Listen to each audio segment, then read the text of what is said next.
ఆలయ అధికారుల పేరు మీద స్వామివారికి ఆవణి బ్రహ్మోత్సవం జరిగేది. శక్తి వికంటకన్ భార్య పల్లవరాణి పేరు మీద పెరటాసి బ్రహ్మోత్సవం జరిగేది.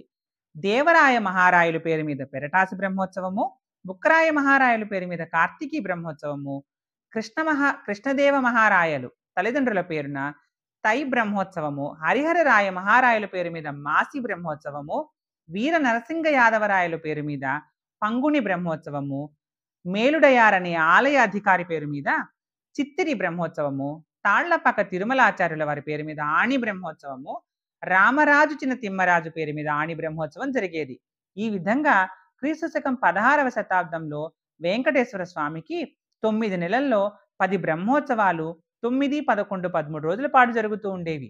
ఈ బ్రహ్మోత్సవాలన్నీ కూడా సర్వమాన్య గ్రామాల, దేవమాన్య గ్రామాల భూముల సంవత్సర ఆదాయంపై ఆధారపడి జరుగుతూ ఉండేవి.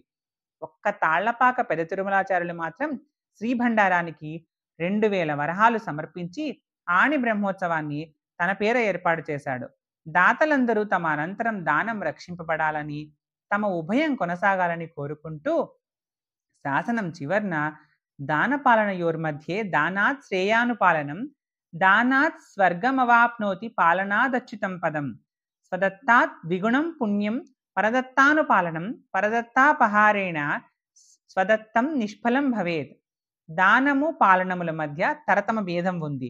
దానం కంటే ఇతరులు చేసిన దానాన్ని కాపాడడం అనేది శ్రేయస్కరమైనది. తను దానం చేయడం వలన స్వర్గం లభిస్తుంది, ఇతరుల దానాన్ని రక్షించడం వలన మోక్షం లభిస్తుందని, తను దానం చేసిన దానికంటే రెండింతల పుణ్యం ఇతరుల దానాన్ని కాపాడడం వలన లభిస్తుందని, ఇతరులు చేసిన దాన ద్రవ్యాన్ని అపహరించడం వలన తను చేసిన దానం నిష్ఫలం అవుతుందని శాసనాల మీద రాయించారు. ఓం నమో వెంకటేశాయ.